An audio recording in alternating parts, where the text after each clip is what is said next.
안녕하세요. 오늘은 12월 21일 오전 5시 30분입니다. 암울한 주가 전망 소식은 계속 들리고 있고요. 산타랠리는 사라졌다지만 크리스마스는 25일입니다. 그래서 저는 양말을 걸어놓고 자려고요. 증시가 하락해도 한 가지 위안은 워런 버핏도 지금 손실 중이랍니다. 엑소엑셀은 환율도 하락하고 주가도 하락하고 있어요. 차이나 전기차는 중국의 코로나가 어느 정도 진정이 돼야 하는데요. 그 시기는 내년 2분기나 돼야 될 것 같습니다. 구독, 좋아요 부탁합니다. 어제 차이나 전기차가 폭락을 해서 현재 마이너스 26%고요. 엑소엑셀은 그동안 상승분을 다 반납했습니다. 환율을 1,400원대에 매수했는데 지금은 1,300 초반입니다. 그래서 환차손에서 손실이고요. 주가도 하락해서 이중으로 손실 중에 있어요. 국내 증시도 계속 하락하고 있는데요. 조만간에 2300선이 무너질 수도 있을 것 같습니다. 삼성전자는 지지선을 이탈해서 조금 더 하방으로 내려갈 것 같습니다. 백만장자 투자자들은 2008년 이후로 이렇게 약세를 보인 적이 없다라고 하는데요. 백만장자 투자자들을 상대로 설문조사를 했는데 56%가 S&P 500이 내년에 10% 하락할 것이라고 예상했답니다. 동학개미는 산타랠리에 베팅을 했다 하고요. 이게 산타랠리냐 사탄랠리냐 라는 기사가 나왔습니다.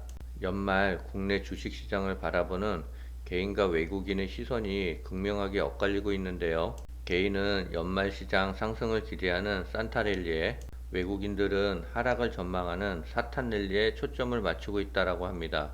개인 투자자들은 코덱스 레버리지를 1260억 원어치 사들였고요. 그 뒤를 이어 코덱스 코스닥 150 레버리지와 코덱스 200을 각각 490억 원, 469억 원어치 사들였으며 코스피와 코스닥 상승을 기대하고 있답니다. 반면 외국인들은 국내 개인 투자자와 정반대로 움직이고 있다고 하는데요. 같은 기간 외국인 투자자들은 코덱스 200 선물 인버스 2X를 2,588억 원어치나 사들여 하락을 전망했답니다. 외국인이 두 번째로 많이 산 종목은 차이나 전기차이고 그 다음에 S&P 500, 미국 나스닥 100과 타이거 200 선물 인버스 순으로 ETF를 순 매수하며 뉴욕 증시는 상승에 국내 증시는 하락에 초점을 맞췄답니다. 차이나 전기차가 오늘 또 폭락을 했어요. 인내의 한계점을 테스트하고 있는 것 같습니다. 워런 버핏은 비아디를 10년 이상 들고 있다가 30배 이상의 수익을 받습니다. 저는 차이나 전기차를 투자한 지 이제 1년 반밖에 안 됐는데 벌써 조바심이 나고 주가가 하락할 때마다 스트레스를 받고 있는데요. 그만큼 장기 투자가 어려운 것 같습니다. 중국의 올해와 내년 성장률이 반토막 가까이 추락할 것이라는 세계은행의 우려가 나왔는데요. 그 이유는 최근 중국의 코로나19 재확산세와 부동산 시장의 약세라고 합니다. 세계은행은 올해 중국의 GDP 전망치와 관련해서 지난 6월에 제시했던 4.3%에서 2.7%로 대폭 낮췄고요. 내년도 전망치는 8.1%에서 4.3%로 하향 조정했다고 합니다.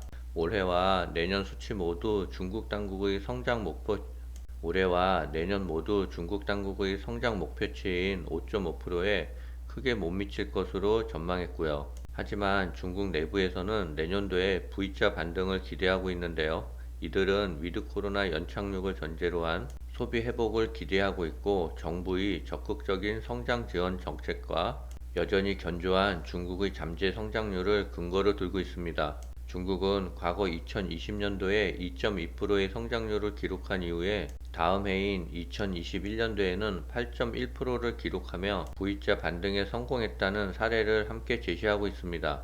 중국은 제로 코로나를 포기하고 위드 코로나로 가고 있는데요. 홍콩 대학교에서는 수개월 내에 100만 명이 사망할 수도 있다 하고요. 워싱턴 대학교에서는 2023년 말까지 160만 명이 사망할 수도 있다라고 예측하고 있습니다. 중국은 경제 정상화에 사활을 걸고 있는데요. 음성 결과 없이도 확진 후 7일 후면은 출근을 허가했다고 합니다.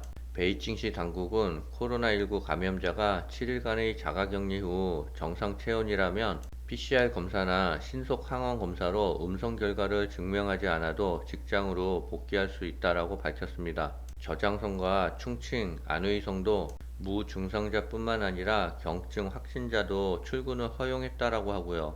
학교, 병원 등을 제외한 대부분의 장소에서 출입자의 음성 여부도 확인하지 않고 있다 하고요. 숙박업소, 도서관, 박물관 등 특정 업종 종사자에 대한 PCR 검사도 취소할 예정이라고 합니다.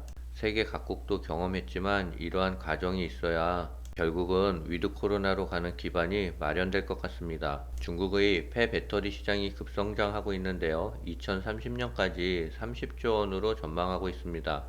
중국 전기차 배터리 시장의 성장성이 큰 것으로 점쳐지면서 배터리 업체들이 폐배터리 해수 및 재활용 업계 공략에 박차를 가하고 있답니다. 중국의 배터리 업체인 흥왕달전자는 최근 공시를 내고 장시성 이춘시와 전략적 협력 협의를 체결했다고 밝혔고요. 3조 584억을 들여 이춘시에 염화리튬 등 리튬 배터리 소재 생산 공장과 배터리 해수 및 재활용 공장을 단계적으로 건설한다고 계획하고 있습니다. 흥왕달전자는 차이나 전기차의 구성 종목이에요.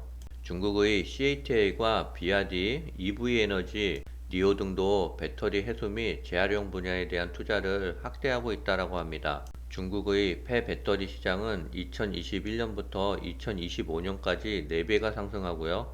차이나 전기차에 구성된 회사들은 배터리를 제조해서 매출을 올리고 있고요. 폐배터리 재활용 사업 또한 또 하나의 호재로 작용할 것 같습니다. 오늘자 기사인데요. 중국의 전기차 배터리 업계 호황은 이제 시작이라고 합니다. 결국은 이 과정을 인내하는 사람만이 시간이 흘러 큰 수익을 얻을 수 있을 것 같아요. 우리 그때까지 잘 참아 보자고요. 오늘은 여기까지입니다.